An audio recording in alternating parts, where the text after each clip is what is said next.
तो कौन से क्वेश्चन तक हुआ था? क्वेश्चन नंबर 1 हो गया था ना, 2 से स्टार्ट करना है। तो क्वेश्चन नंबर 2 एक बार जल्दी से पढ़ लो, क्या लिखा हुआ है।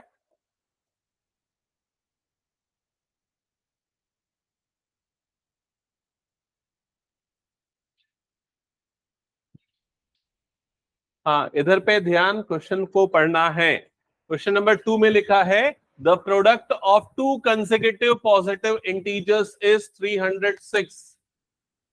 We need to find the integers. हमें सिर्फ क्वाड्रेटिक इक्वेशन बनाना है, यहां पर उसको सॉल्व नहीं करेंगे फिलहाल हम, ठीक है। इक्वेशन कैसे बनाते हैं वो देखेंगे। तो इस वर्ड का मतलब क्या है? Consecutive positive integers. तो इंटीजर्स सब जानते हैं कौन से होते हैं, -1, -2, -3, 0, 1, 2, 3, 4, 5। यहां पर क्या बोल रहा है? पॉजिटिव इंटीजर्स, मतलब क्या आएंगे? 1, 2, 3, 4, 5। और कौन सा वर्ड यूज किया? कंसेक्यूटिव, जो एक के बाद एक आते हैं। तो दो, कोई भी दो कंसेक्यूटिव पॉजिटिव इंटीजर के नाम अगर बोले, कौन सा ले सकते हैं एग्जांपल के लिए? 7, 8, 2 और 3, 5 और 6, समझ गए ना ये चीज। तो यहां पर दो कंसेक्यूटिव पॉजिटिव इंटीजर का जो प्रोडक्ट है वो कितना दिया हुआ है आप लोगों को? 306, ठीक है। तो कैसे स्टार्ट करेंगे? सबसे पहले क्या लेंगे? Let the first number be X. Second number क्या होगा? x+1। और दोनों का मल्टीप्लीकेशन कितना आएगा? 306। चलो लिखो जल्दी से।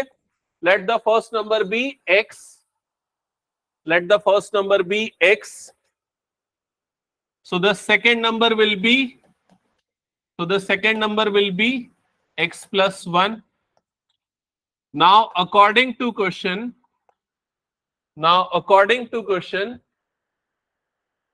x into x+1 is equals to 306। Clear यहां तक सभी को? फिर उसके बाद क्या करना पड़ेगा? ब्रैकेट्स ओपन कर लेंगे, तो क्या हो जाएगी टर्म्स? बोलो जल्दी। x² plus x is equals to 306। अभी ये क्वाड्रेटिक इक्वेशन के स्टैंडर्ड फॉर्म में नहीं है, उसमें लाने के लिए 306 को यहां भेज देंगे। तो इक्वेशन क्या बन जाएगी? x² plus x minus 306 is equals to क्या हो जाएगा? 0। ये हो जाएगी आपकी क्वाड्रेटिक इक्वेशन। क्या ये सबको क्लियर है? ओके। अभी इसके लिए ना एक दो मतलब थोड़ा सा स्पेस छोड़ दो, अप्रोक्सीमेटली हाफ पेज के आसपास। आगे का सॉल्यूशन हम इसका बाद में करेंगे, पहले हम इक्वेशन बनाना सीख लेते हैं, ठीक है। अब एक इसी से मिलता जुलता क्वेश्चन आपको दे रहा हूं, एक बार मुझे इक्वेशन बना के बताना, ठीक है। नोट करो, the product of two consecutive even positive numbers,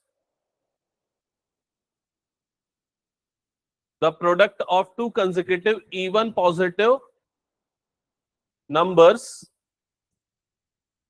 is 48,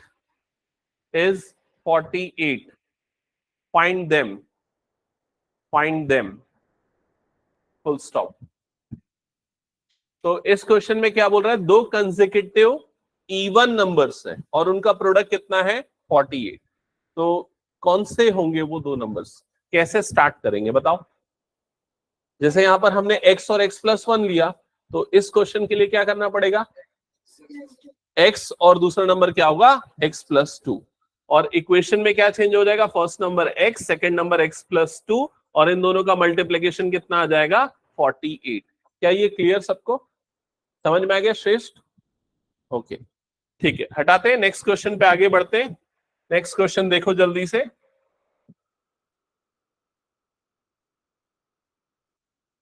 okay, question number 3 read करना जल्दी से इसको, क्या लिखा हुआ है?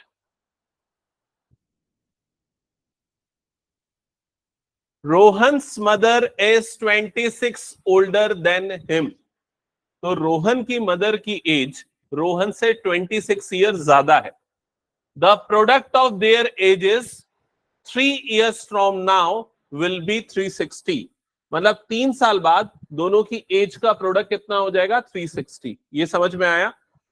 We would like to find Rohan's present age. हमें रोहन की प्रेजेंट एज निकालनी है। तो सबसे पहले कैसे स्टार्ट करेंगे? Let the present age of Rohan be x. लिख लो, let the present age of Rohan be x.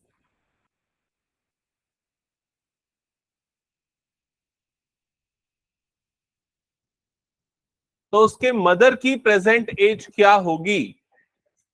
x plus 26। समझ में अजीला? ओके, सो रोहन की प्रेजेंट एज हमने लिया x और उसके मदर की प्रेजेंट एज लिया x प्लस 26। अब हमें इक्वेशन बनानी है, तो उसके लिए ये वाले लाइन को रीड करूं और मैं जिससे पूछूंगा वो मुझे बताएगा कि इक्वेशन कैसे बनेगा। ये जो अंडरलाइन किया है मैंने, the product of their edges 3 years from now will be 360। इसको रीड करो, ये दोनों डेटा यूज करना है और हमें इक्वेशन बनानी है। समझ गए? तो कितने बच्चे इक्वेशन बना लेंगे इसको रीड करके? अच्छे से हाथ उठाओ। 1 2 3 4 5 6, 6 7 बच्चे बस। बहुत खराब सिचुएशन है ये तो। हम्म तुम लोगों को वर्ड को पढ़ के इक्वेशन बनाने में अभी डाउट है क्या? तो इधर पे ध्यान से समझो क्या लिखा है। इसमें लिखा है the product of their edges. इस वर्ड का मतलब समझ में है ना? उनकी एजेस का प्रोडक्ट 3 years फ्रॉम नाउ, मतलब अभी से 3 साल बाद जो उनकी एज होगी उनका प्रोडक्ट कितना होगा? 360। तो अगर अभी रोहन की एज x है तो 3 साल बाद उसकी एज कितनी होगी? x plus 3। कौन बोला 3x?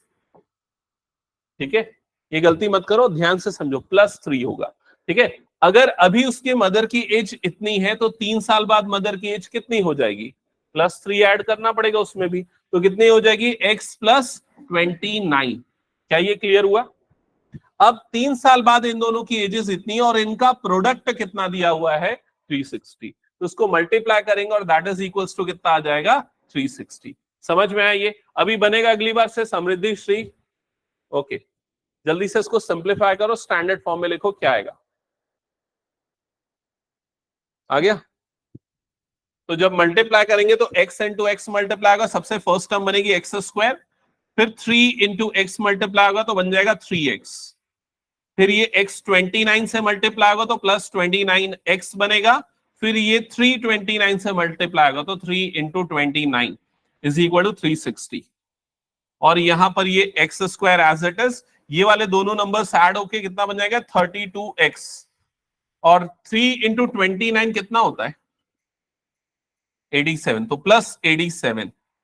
और हम इस 360 को भी यहां पर भेज देते तो हो जाएगा -360 इज इक्वल्स टू 0। सिंप्लीफाई अगर कर लेंगे तो ये बन जाएगा एक्स स्क्वायर प्लस 32x, और इन दोनों का डिफरेंस कितना आएगा?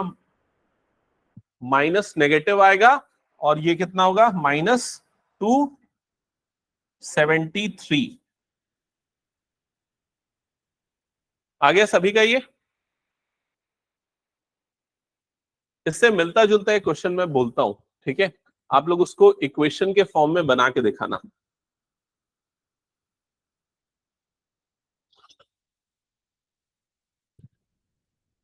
Ravi is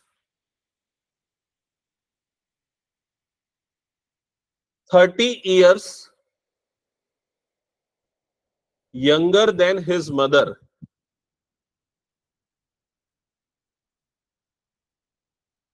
Ravi is 3 years younger than his mother. Full stop. If the product of their ages,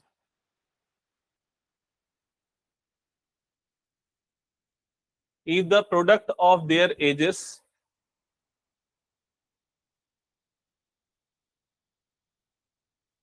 5 years earlier from now, 5 years earlier from now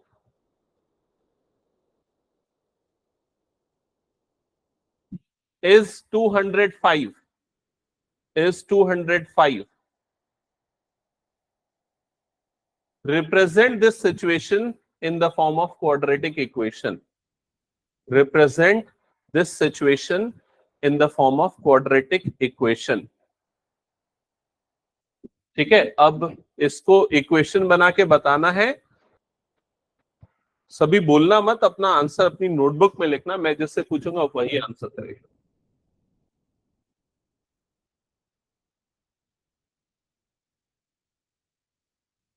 कुछ क्वेश्चन समझ में नहीं आया तो पूछ सकते हो।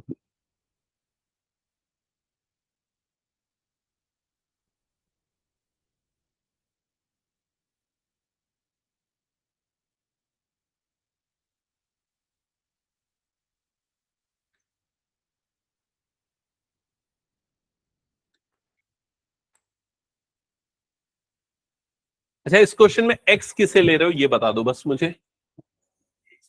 रवि की एज को सब एक्स ले रहे हैं, ओके। तो रवि की एज को अगर एक्स ले रहे हैं तो उसके मदर की एज को कितना ले रहे हैं? x+30। गुड, अगर यहां तक किया है तो आपने बिल्कुल सही डायरेक्शन में जा रहे हो। ठीक है, अब इक्वेशन बनाने के लिए जो प्रोडक्ट है दोनों की एजेस का, वो कब की एजेस का प्रोडक्ट है, प्रेजेंट एजेस का नहीं है। 5 years अर्लियर मतलब 5 साल पहले की एज का प्रोडक्ट है। तो क्या बताओ क्या लिखा इक्वेशन बनाने के लिए? x-5, रवि की 5 साल के पहले की एज x-5 होगी, उसके मदर की 5 साल के पहले की एज कितनी हो जाएगी?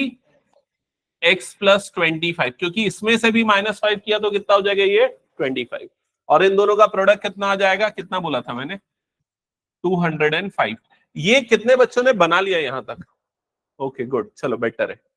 समझ में आ गया सबको कैसे बनाना है, फिर उसके स्टैंडर्ड फॉर्म में कन्वर्ट करके सॉल्व कर लोगे, हो जाएगा ये। ओके, आगे बढ़ते हैं नेक्स्ट क्वेश्चन की तरफ।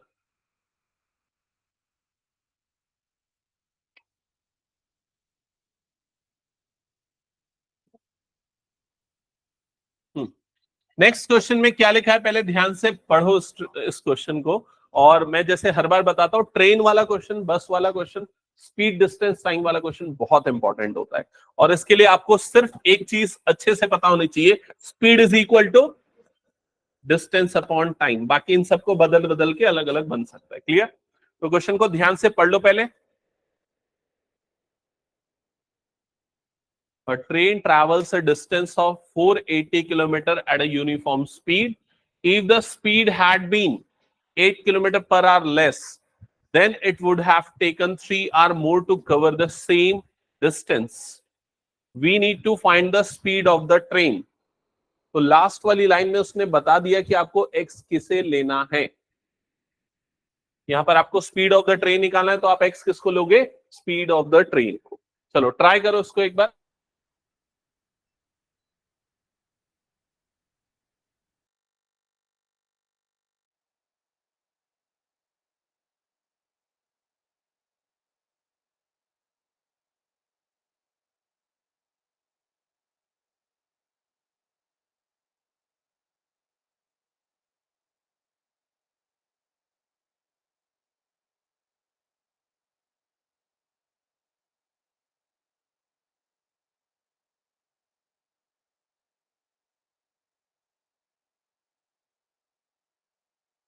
यस, तो ट्राई किया सबने।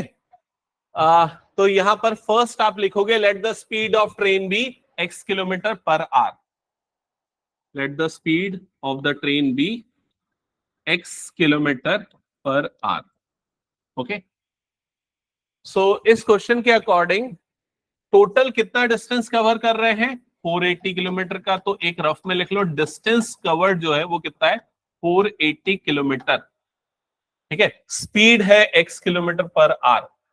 Okay, if the speed had been 8 kilometre per our less, इस वाली लाइन का मतलब समझ में आया?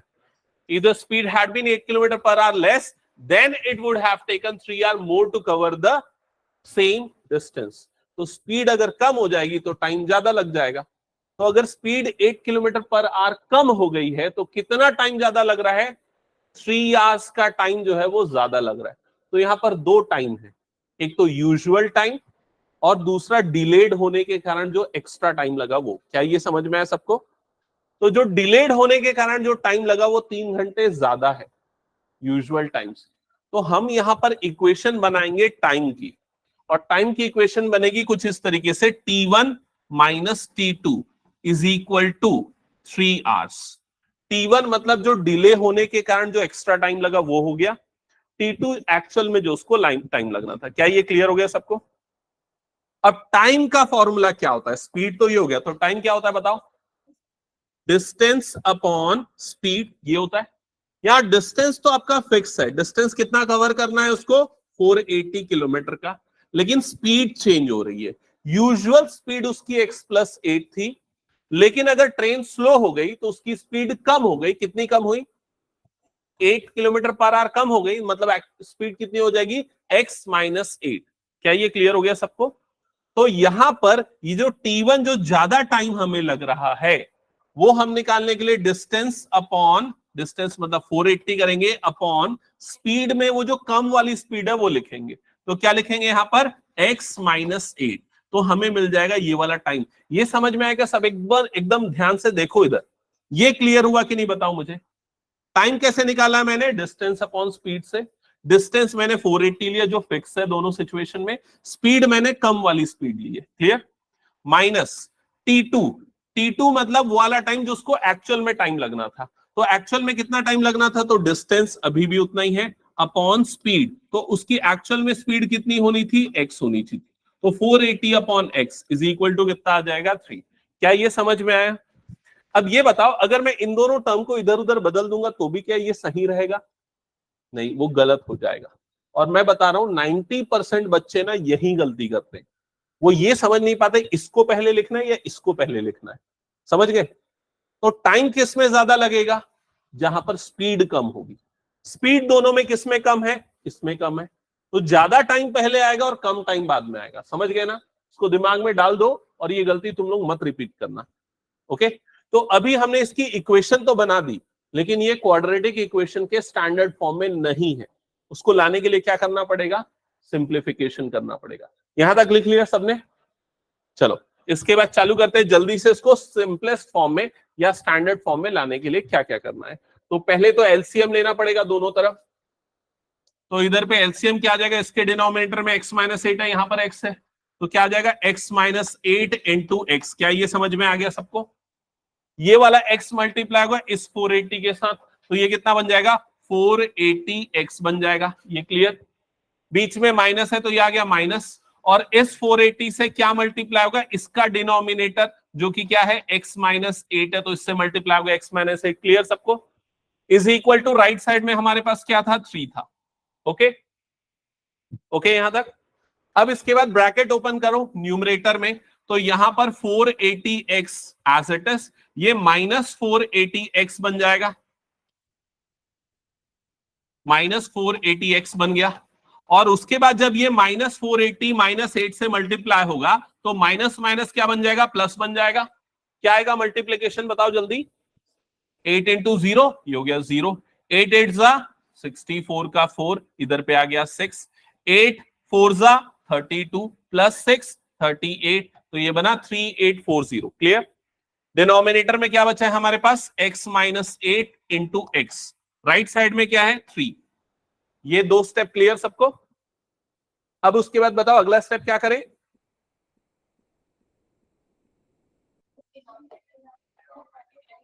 डिनोमिनेटर को ऐसे क्रॉस मल्टीप्लाई करना। उसके पहले मुझे ये दोनों कटते हुए देख रहा है, पहले इसको काट दो। Plus 480 minus 480। ओके, तो यहां न्यूमरेटर में बचा है हमारे पास 3840। ओके, और ये वाली जो टर्म आपको दिख रही है, ये वाली टर्म, इसे हम क्रॉस मल्टीप्लाई कर देते, इधर 3 के पास भेज देते, तो इज इक्वल टू कितना हो जाएगा? 3, और ये आगे आपके पास x है, और ब्रैकेट के अंदर में क्या है? x माइनस 8 है। क्या ये क्लियर सबको? देख लो एक बार। ओके, सब यहां तक पहुंच गए ना? इसके बाद क्या करोगे बताओ? इसके बाद ये मल्टीप्लाई कर सकते हो, लेकिन अभी मत करो। पहले ये देखो क्या ये नंबर 3 से डिवाइड होता है? कैसे पता चलेगा? ऐड करो सारे डिजिट को, कितना आएगा? 4 प्लस 8 12, 12 प्लस 3 15, 3 से डिवाइड होता है। यहां पर 3 है, तो पहले इसको डिवाइड करके काट दो, छोटा हो जाएगा इक्वेशन। तो कितना हो जाएगा? ये 3840 डिवाइडेड बाय, नीचे इधर 3 को भेज दिया, इधर पे x इंटू एक्स माइनस 8 को एज इट इज रखा। समझ में आया? अब 3 से इसको काटेंगे तो ये कितने बार में जाएगा? 3 1 जा 3, 3 2 जा 6, और 3 8 जा 24, और लास्ट में बचा 0। ओके, तो यहां पर क्या बचा? लेफ्ट साइड में बचा 1280, राइट साइड में बचा x इंटू एक्स माइनस 8। ठीक है, अब इसके बाद सिंप्लीफाई करो। 1280 इधर ही हो जाएगा एक्स स्क्वायर माइनस 8x। समझ में आ रहा है? ब्रैकेट खोल दिया। अब ये वाले 1280 को इधर पे भेज दो, तो यहां पर बच गया 0, और इधर बचा x square minus 8x minus 1280। Check करो ये समझ में आया क्या सबको? ठीक है, तो ये आपका स्टैंडर्ड फॉर्म बन गया क्वाड्रेटिक इक्वेशन का। 0 इधर है, उसको उधर भी लिख सकते हो, उससे कोई फर्क नहीं पड़ता। ठीक है, मतलब x square minus 8x minus 1280 is equal to क्या हो गया? 0। आप ऐसा लिख दो। एक चीज ध्यान रखना, हमेशा जो क्वाड्रेटिक टर्म है ना उसको पॉजिटिव रखना, मतलब एक्स स्क्वायर वाली टर्म जो है ना उसको पॉजिटिव में रखना, ठीक है? क्लियर सबको? एक नया मिलता जुलता क्वेश्चन दो, बना के दिखाओगे? चलो क्वेश्चन नोट करना, ये वाला क्वेश्चन देखना पड़ेगा बनाने के लिए।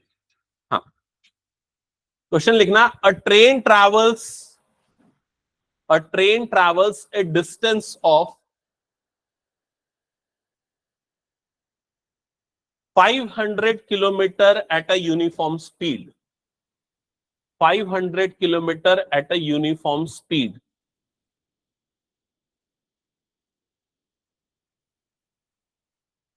ठीक है, लिख लिया?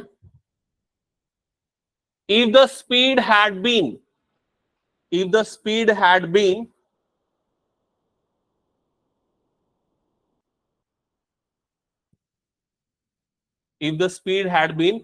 50 kilometer per hour more, if the speed had been 50 kilometer per hour more,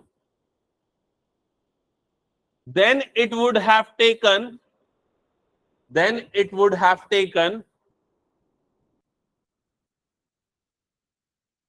5 hours less, 5 hours less to cover the same distance, to cover the same distance. Find the speed of the train. Find the speed of the train. समझ में आया question क्या लिखा है? Total distance उतना ही है, speed change हो रही है और टाइम भी उसके अकॉर्डिंगली चेंज हो रहा है। इक्वेशन बनानी, चलो ट्राई करो और बना के बताओ। जिसको समझ में नहीं आया क्वेश्चन पूछ सकता है मुझसे।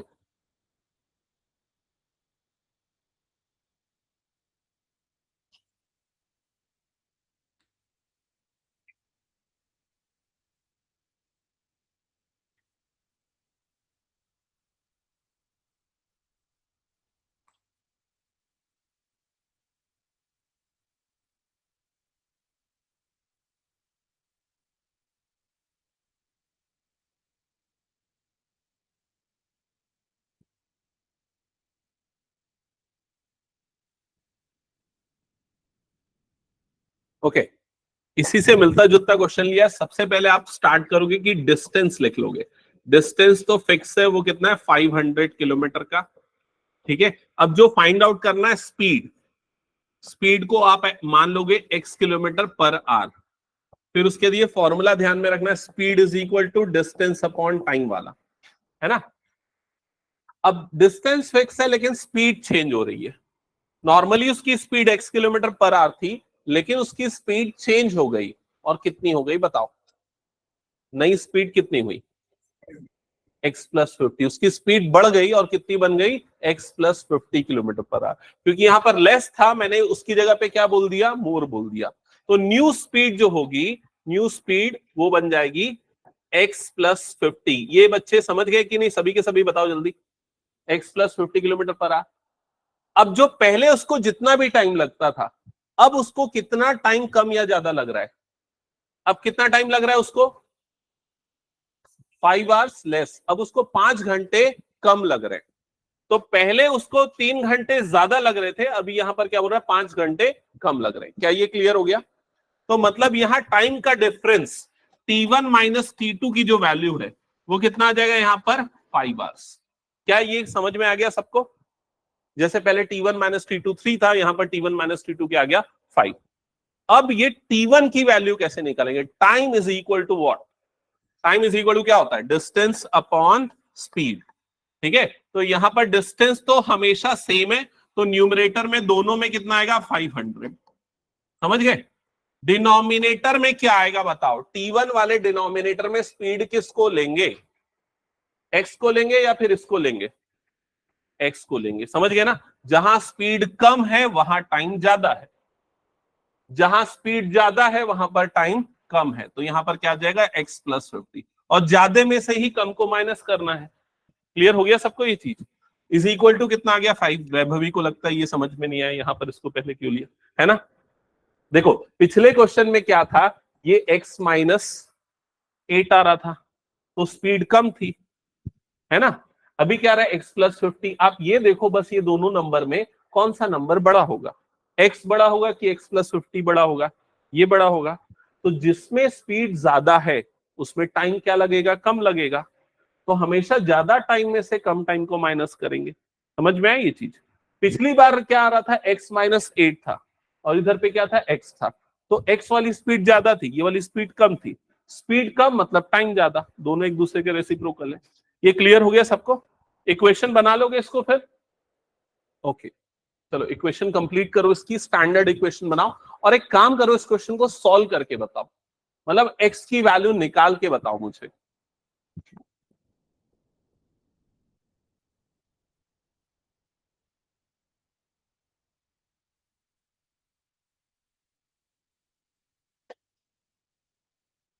तो सबसे पहले स्टैंडर्ड फॉर्म में कन्वर्ट करने के लिए यहां पर एलसीएम ले लेंगे, x इंटू एक्स प्लस 50 हो जाएगा। ये इससे मल्टीप्लाई होगा तो 500 इंटू एक्स प्लस 50 हो गया, माइनस 500 इंटू एक्स हो गया, राइट साइड में 5 हो गया। यहां तक क्लियर सबको? ब्रैकेट ओपन किया, ब्रैकेट ओपन करने पे 500 इंटू एक्स कितना बन जाएगा, ये 500x प्लस 50 इंटू 500 ये कितना बन जाएगा, 25,000 और माइनस ये बना 500x। कॉपी मत करना, खुद से सॉल्व करते जाना है सभी को ना। ये यहां तक क्लियर सबको, समझ में आ गया? फिर उसके बाद ये 500x और माइनस 500x वाली टर्म कैंसल आउट हो जाएगी, तो यहां पर बचा हमारे पास 25,000 divided by x into x plus 50 is equal to कितना हो जाएगा, 5। ओके, इसके बाद क्रॉस मल्टीप्लाई करो इस टर्म को इधर पे। अजीला खड़े हो जाओ। हाँ, क्रॉस मल्टीप्लाई करेंगे तो ये क्या हो जाएगा, 25,000 is equal to 5x into x plus 50। यहां तक क्लियर सबको? सिंप्लीफाई करो, स्टैंडर्ड फॉर्मूला कहां तक बनाया? हाँ जल्दी जल्दी बनाओ, खड़े होके बनाओ, नींद भागेगी थोड़ा।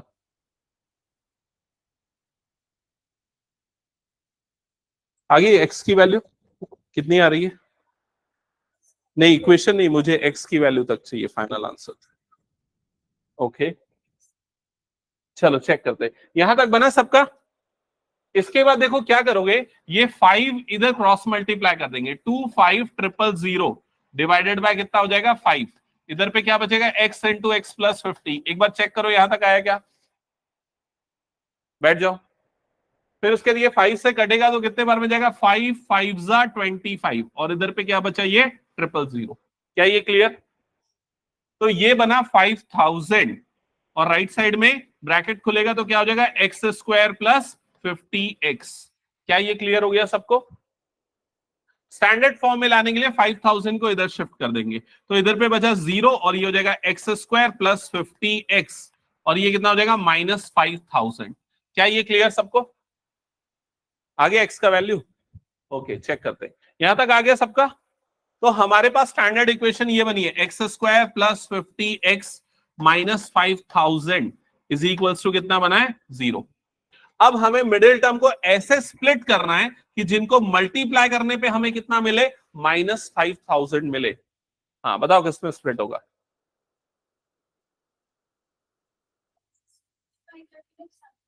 कैसे?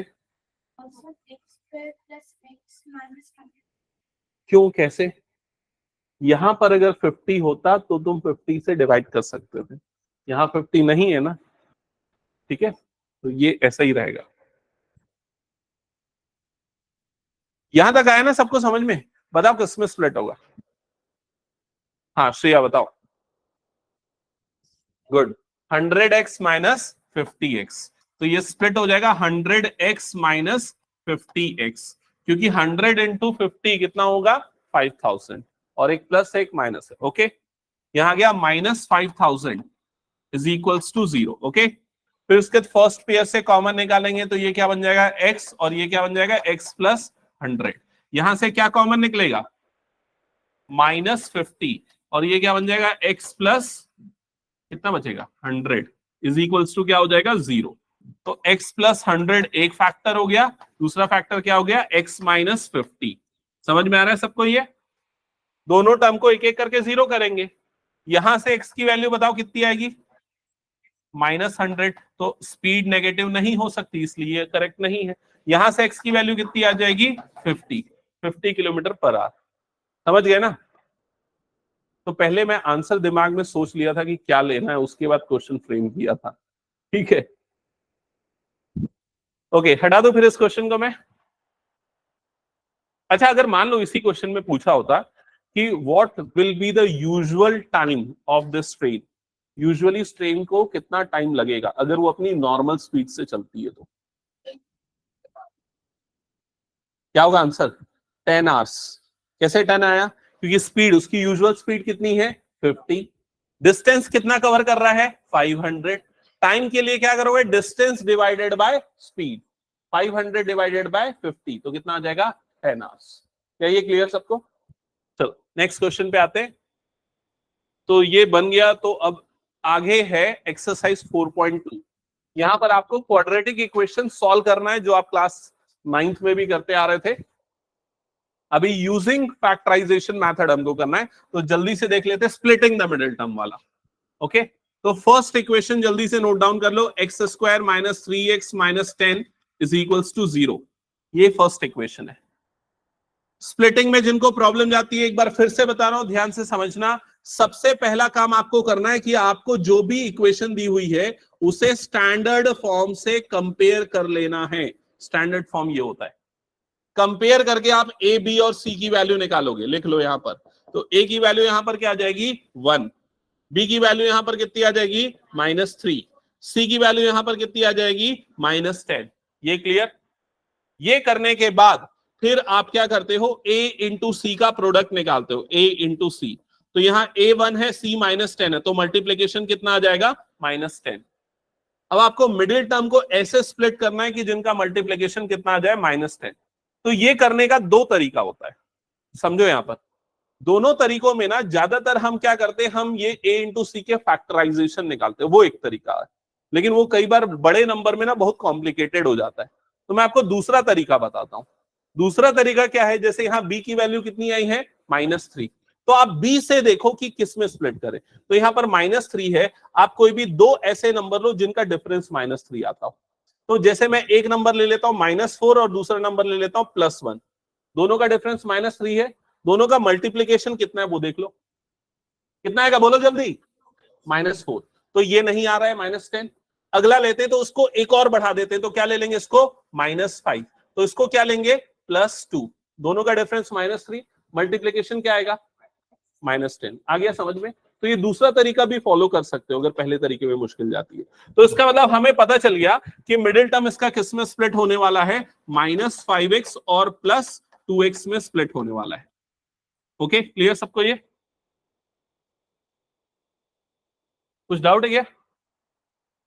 चलो ये वाला क्वेश्चन बता के फिर मैं इंडिविजुअली डाउट चेक करता हूं आप लोगों के।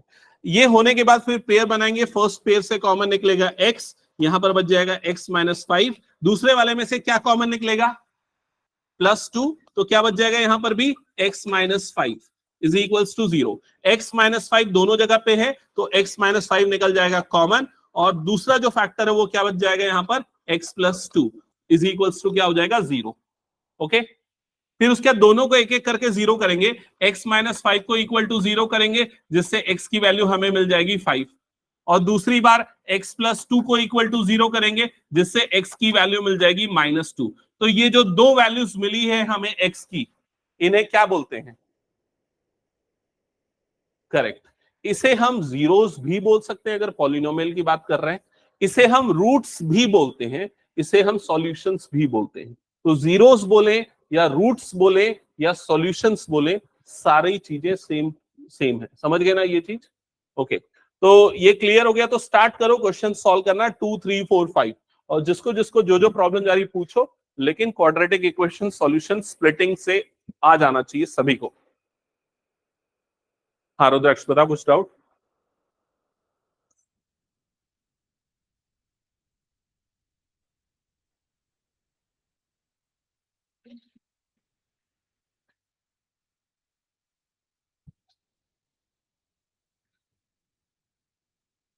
वैभवी कुछ प्रॉब्लम? बताओ बताओ जल्दी, क्या दिक्कत जा रही है? हाँ, थोड़ा जोर से बोलो, मुझे कम सुनाई देता है। हाँ, क्या? 10 के आगे जो माइनस है, हाँ, क्या उसके आगे क्या होगा मतलब?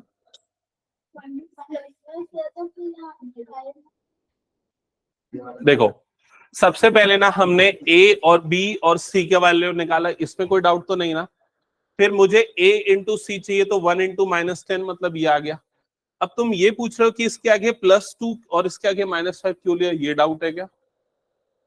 यहाँ -10, जो -10 पहले से था वो -10 ही है। इसको मैंने इसमें क्यों तोड़ा, ये पूछ रहे हो? तो क्या पूछ रहे हो?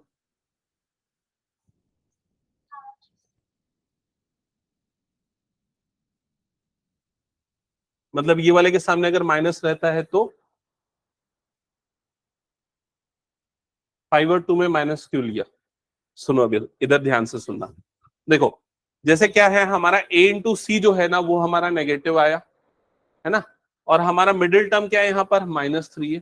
तो हम जिस भी दो नंबर में तोड़ेंगे ना, तो उसमें एक नंबर नेगेटिव होगा, दूसरा नंबर पॉजिटिव होगा, तभी दोनों का मल्टीप्लीकेशन जो है वो क्या आएगा, -10। इसलिए मैंने -5 लिया और दूसरा वाला +2 लिया, क्योंकि -5 और +2 का एडिशन -3 होता है और दोनों का मल्टीप्लीकेशन क्या होता है, -10 होता है। अब क्या पूछना चाह रहे हो, अभी भी क्लियर नहीं हो रहा है? x² +5x -2x क्यों नहीं लिए, ये पूछना चाह रहे हो? हाँ, तो समझो, अगर मैं +5 और -2 लेता, तो +5 -2 जो है वो +3 आता। देखो, अगर मान लो मैं इसको +5x -2x लेता, अगर ऐसे तोड़ता, तो इन दोनों को ऐड करने पे मुझे क्या मिलता, 5 -2 कितना होता है, 3, +3, तो क्या आता, +3 आता, लेकिन हमें चाहिए क्या, -3 चाहिए। समझ गए ना ये चीज? तो इसको देख के हमें डिसाइड नहीं करना है, हमें मिडिल टर्म में क्या है वो नंबर आना चाहिए, इसलिए मैंने उसको ऐसे। और किसी का कुछ डाउट है? श्रेया कुछ पूछ। थर्ड क्वेश्चन, ये सेकंड कितने बच्चों ने बना लिया, ये बता दो तो। Okay good. श्री क्यों नहीं बना है? किसमें स्प्लिट होगा और कैसे स्प्लिट होगा वो, इसको मैं पहले इरेज कर देता हूं।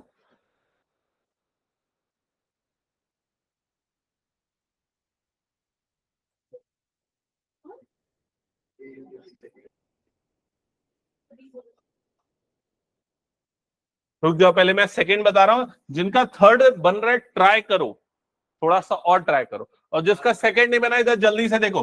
2x² + x - 6 = 0। श्री समृद्धि, इधर पे ध्यान देना। सबसे पहले एबीसी की वैल्यू बोलो जल्दी, क्या क्या है? ए की वैल्यू 2 है, बी की वैल्यू 1 और सी की वैल्यू -6। मैंने क्या बोला, a इंटू सी निकालो, तो 2 इंटू -6 कितना आएगा मल्टीप्लीकेशन, -12। ये क्लियर? फिर हमें स्प्लिट करना है मिडिल टर्म को, तो मिडिल टर्म में यहां पर क्या लिखा हुआ है, 1। अब मैंने इसका तरीका क्या बताया, ऐसे दो नंबर लो जिनका एडिशन या सब्सट्रैक्शन 1 आए, तो किसको लेंगे? एक ले लेता हूं 2 - 1। 2 - 1 कितना आता है, 1। मल्टीप्लाई करने पे कितना आएगा? अरे 2 इंटू -1 कितना आएगा, -2।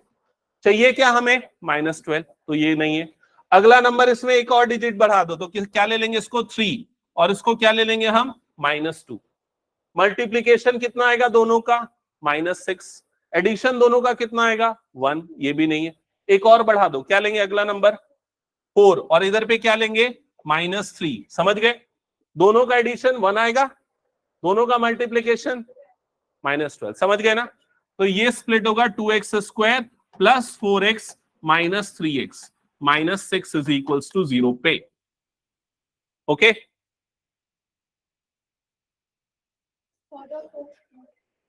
ओके ठीक है।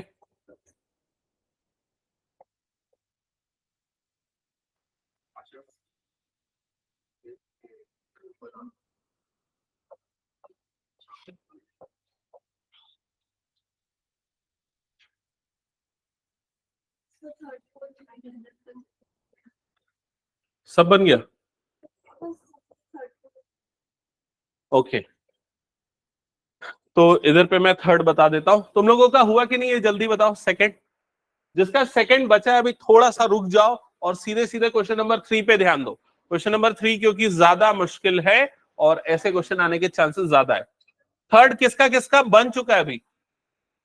3-4 लोगों का। तो ये 4 लोग आगे बनाओ, बाकी सब इधर ध्यान देना, सारे बच्चे सामने।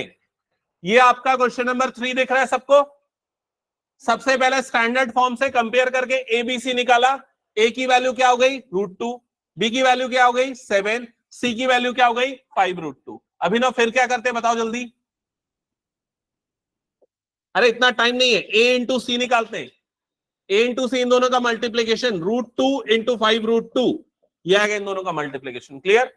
अब इन दोनों को अगर हम मल्टीप्लाई कर दें तो कैसे होगा मल्टीप्लीकेशन? पहले √2 मल्टीप्लाई होगा, कितना बनेगा? 2, और ये 5, क्या बनेगा? 10। तो ए इंटू सी की वैल्यू हमारे पास कितनी आ गई? 10 आ गई। क्या ये क्लियर? मतलब हमें मिडिल टर्म को 7 को ऐसे तोड़ना है कि मल्टीप्लाई करने पे क्या आ जाए? 10 आए। तो मैंने क्या तरीका बताया? ऐसे दो नंबर लो जिनका एडिशन 10 हो या सब्सट्रैक्शन 10 हो। तो यहां पर हम एडिशन लेंगे। एडिशन क्यों? क्योंकि ऐड करने पे हमें क्या मिलेगा? +7। तो किसमें टूटेगा ये? 5 × 2 में। करो उसको सिंप्लीफाई आगे।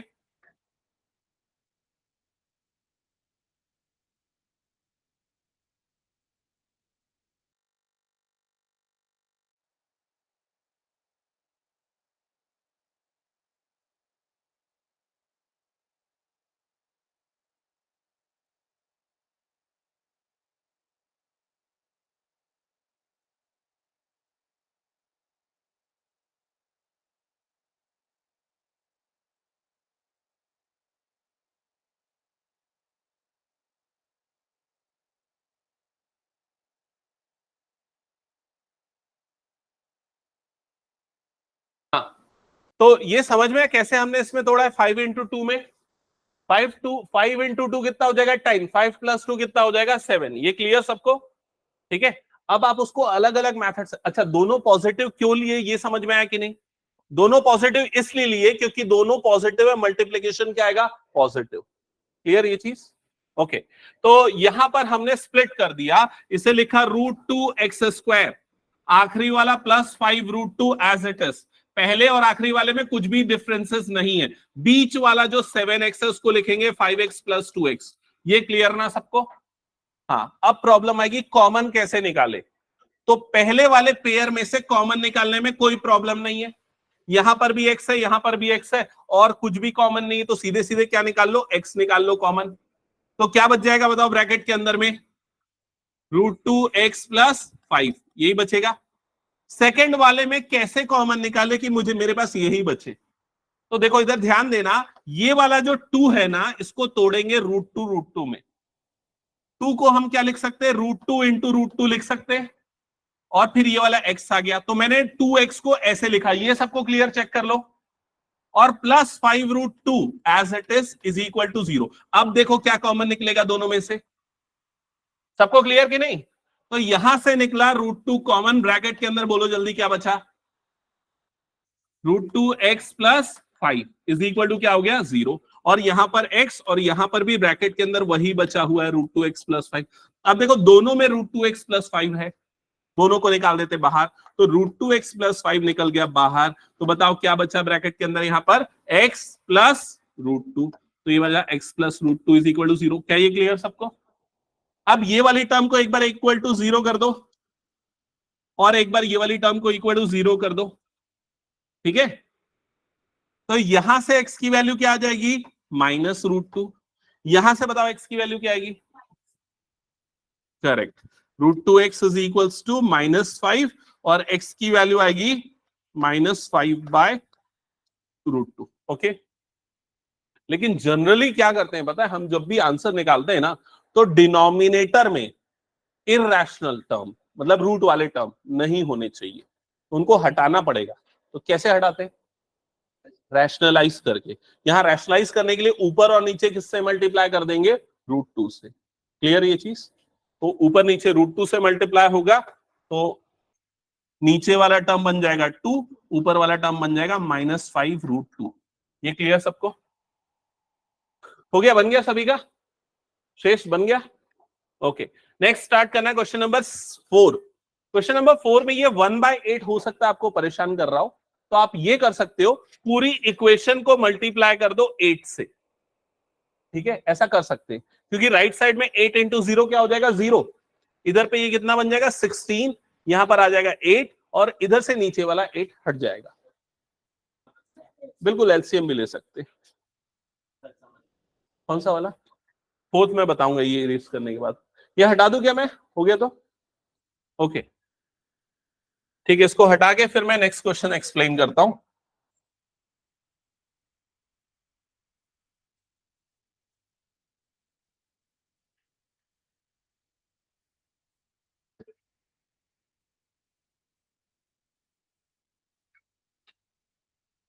अगली क्लास में ना मैं क्या रखूंगा पता है, एक प्रैक्टिस सेशन रहेगा।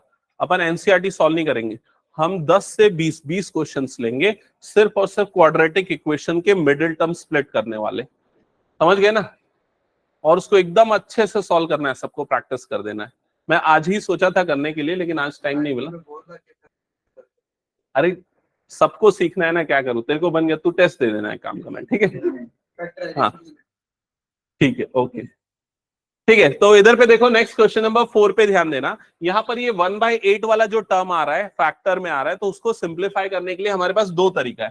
पहला तो ये करो कि लेफ्ट साइड में ना सबके डिनोमिनेटर में जिसमें कुछ नहीं उसको क्या ले लो, 1, और इधर पे ले लो एलसीएम। तो 8 1 1, एलसीएम कितना आ जाएगा इसका, 8 आ जाएगा। अब ये 8 मल्टीप्लाई होगा 2 से, तो 8 2 सा कितना हो जाएगा, 16x²। 8 मल्टीप्लाई होगा इसके साथ, तो क्या बन जाएगा, -8x। और यहां पर कुछ भी नहीं होगा, ये 1 का 1 ही होगा, समझ गए ना, क्योंकि उसके डिनोमिनेटर में ऑलरेडी 8 था। Is equal to, right side में क्या था यहाँ पर, 0। अभी ये मल्टीप्लीकेशन वाला तरीका भूल जाओ, ये क्लियर सबको। फिर क्या करो, इस 8 को यहां क्रॉस मल्टीप्लाई कर दो, तो जब 8 उधर जाएगा तो 0 इंटू 8 हो जाएगा। तो 0 इंटू कुछ भी मतलब क्या हो जाता है, 0 हो जाता है। और इधर पे क्या बच गया, 16x² माइनस 8x प्लस 1 बच गया। क्या ये क्लियर सबको। तो ये बन गया आपका स्टैंडर्ड क्वाड्रेटिक इक्वेशन। अब सॉल्व कर लो जैसा करते हैं। अब उसी का दूसरा तरीका मैंने क्या बताया, मैंने ये बोला कि पूरी इक्वेशन को 8 से मल्टीप्लाई कर दो। वो करने से भी यही काम होगा जो यहां पर हुआ। 8 जब इससे मल्टीप्लाई होगा तो क्या बन जाएगा, 16x²। 8 जब इससे मल्टीप्लाई होगा तो क्या बनेगा, -8x। 8 जब इससे मल्टीप्लाई होगा तो 8/8 कट के क्या बन जाएगा, +1 इज इक्वल टू क्या आ जाएगा, 0। समझ गए ना। तो एक आध स्टेप कम हो जाता है, बस इतना ही है इसमें। ओके, इसके बाद आगे किसमें स्प्लिट करेंगे बस ये बता दो। -4 तो इधर पे 16 इंटू 1 मतलब कितना आ जाएगा, 16। ठीक है, a इंटू सी की वैल्यू आ जाएगी 16, और उसके बाद -8 बी की वैल्यू जो आपकी -8 है, उसे स्प्लिट करना है दो नंबर में। ठीक है, अब ये कॉमन सेंस आपको लगाना है। देखो ध्यान दो, जिनको स्प्लिटिंग में प्रॉब्लम जाती है, यहां पर आ रहा है नेगेटिव नंबर और यहां पर आ रहा है पॉजिटिव नंबर, समझ गए। तो एडिशन पे नेगेटिव, मल्टीप्लीकेशन पे पॉजिटिव। फिर से सुनो, एडिशन पे नेगेटिव और मल्टीप्लीकेशन पे पॉजिटिव, ये तभी होगा जब दोनों नंबर क्या होंगे, नेगेटिव होंगे। समझ गए ना। तभी ऐड करने पे आपको नेगेटिव मिलेगा और मल्टीप्लाई करने पे क्या मिलेगा, पॉजिटिव। तो आप जिसमें स्प्लिट करो वो दोनों नेगेटिव लो। तो कौन कौन से ले सकते हैं भाई, -7 -1 ले सकते हैं, एडिशन -8 मल्टीप्लीकेशन +7, ये भी नहीं है। -6 -2 ले सकते हैं, एडिशन -8 मल्टीप्लीकेशन +12, ये भी नहीं है। फिर क्या ले सकते हैं, -5 -3 ले सकते हैं, ये भी नहीं आ रहा है। फिर क्या आएगा, -4 और -4। तो दोनों का एडिशन कितना आ गया, -8, मल्टीप्लीकेशन कितना आ गया, +16। समझ गए किसमें स्प्लिट होगा। कर लोगे ये सॉल्व आगे। ओके, तो इसको हटा दूं क्या मैं, हो गया तो सभी का। चलो नेक्स्ट क्वेश्चन एक बार जल्दी से देख लेते हैं, लास्ट क्वेश्चन जो आपका बचा हुआ है इस पार्ट का।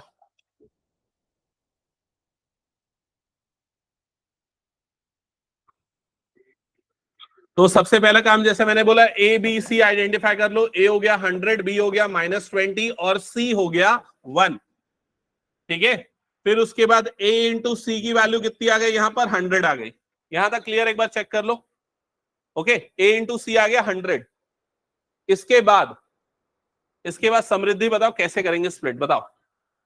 हमें इसे स्प्लिट करना है ऐसे दो नंबर में जिनका एडिशन ये आए और मल्टीप्लीकेशन ये आए। एडिशन आना चाहिए नेगेटिव, मल्टीप्लीकेशन आना चाहिए पॉजिटिव।